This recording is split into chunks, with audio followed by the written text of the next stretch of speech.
नमस्कार, मेरा नाम है अखंड प्रताप त्रिपाठी।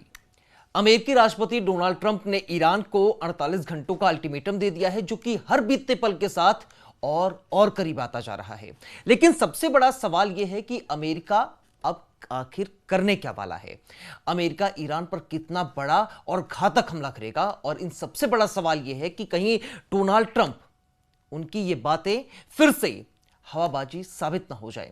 लेकिन जैसे ही डोनाल्ड ट्रंप ने कहा कि वो अगले 48 घंटों में ईरान पर जोरदार वार करेंगे, तो वहीं इस पर तेहरान ने भी पलटवार करते हुए इसको मजाक बता दिया। ईरान के सुरक्षा अधिकारियों ने आज साफ चेतावनी दे दी। उन्होंने कहा कि हमारे पास अमेरिका और इजराइल के लिए सबसे बड़ा सरप्राइज है, बस थोड़ा इंतजार करना होगा।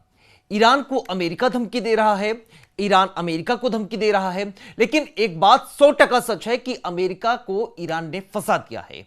ईरान अमेरिका के लिए एक दलदल सा बन चुका है, जिसमें अमेरिका जितना निकलने की कोशिश कर रहा है, वो उसमें उतना ही फंसता जा रहा है। खातम अल अनबिया हेडक्वार्टर के प्रवक्ता इब्राहिम जुल्फागरी ने अमेरिका को खुली चुनौती देते हुए यह साफ कह दिया है कि अगर अमेरिका ने हमलों को बढ़ाया तो अमेरिका का हाल नर्क से भी बदतर होगा। यानी अब ट्रंप की धमकियां हवा में उड़ रही हैं। दरअसल ईरान ने अमेरिका की नींद उड़ा दी है। ट्रंप की पॉपुलैरिटी लगातार गिरती जा रही है और ट्रंप की परेशानी इससे लगातार बढ़ती भी जा रही है, और वो इस डैमेज को कंट्रोल करने के लिए अमेरिका लगातार अधिकारियों को हटा रहा है। अमेरिकी रक्षा मंत्री पीट हेग्सेथ ने army chief general ready George उनको तुरंत रिटायर करने का आदेश दे दिया। साथ ही अब चर्चा यह भी है कि कई अन्य अधिकारियों पर भी गाज गिर सकती है।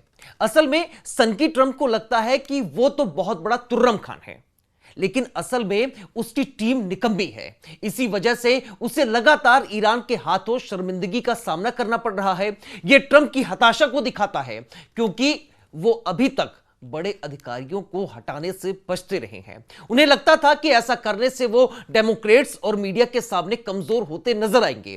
पिछले कुछ महीनों से ट्रंप का आदेश था कि मध्यावधि चुनाव से पहले किसी कैबिनेट अधिकारी को नहीं हटाया जाएगा, लेकिन ईरान युद्ध के बाद ट्रंप की लोकप्रियता घटने से हालात अब बदल चुके हैं। जो ट्रंप ईरान को पाषाण युग में भेजने की बात कह रहे थे, वही ट्रंप अब हताश हैं। देखिए कि डोनाल्ड ट्रंप ईरान के घातक हमलों से ना तो अमेरिकी सेना को बचा पा रहे हैं, ना ही यूएई को बचा पा रहे हैं, ना ही कतर को, ना ही बहरीन को, और ना ही इजराइल को। एक रिपोर्ट के मुताबिक अमेरिका के लगातार हमलों के बावजूद अभी भी ईरान के आधा मिसाइल लॉन्चर सुरक्षित हैं। इसके अलावा ईरान के पास हजारों ड्रोन भी बिल्कुल सुरक्षित हैं, जिनसे लगभग 50% इस्तेमाल के लिए तैयार किए जा चुके हैं। इसने डोनाल्ड ट्रंप के उस दावे की धज्जियां उड़ा दी हैं जिसमें उन्होंने कहा था कि ईरान की सैन्य ताकत बहुत हद तक खत्म हो चुकी है। वहीं रक्षा मंत्री हेग्सेथ ने कहा है कि ईरान के मिसाइल और ड्रोन हमले लगभग 90% कम हो चुके हैं। इसलिए अमेरिकी मीडिया खुलकर यह कह रही है कि राष्ट्रपति डोनाल्ड ट्रंप देश की जनता से झूठ बोल रहे हैं। यानी हर बीतता वक्त, हर बीतता पल, उसके साथ ही ट्रंप की साख और ट्रंप के दावों की हवा निकल रही है, और यह हवा कोई और नहीं, अमेरिका की मीडिया निकाल रही है। लेकिन ट्रंप के 48 घंटों के अल्टीमेटम को खत्म होने में बस कुछ ही समय बाकी है।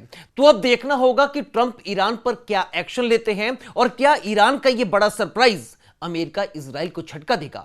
अपनी राय कमेंट बॉक्स में जरूर बताइएगा। अगर ये वीडियो पसंद आई हो तो वीडियो को लाइक कर शेयर करना बिल्कुल मत भूलिएगा, और चैनल को सब्सक्राइब कर लें ताकि ऐसी लेटेस्ट अपडेट आपको लगातार मिलती रहे।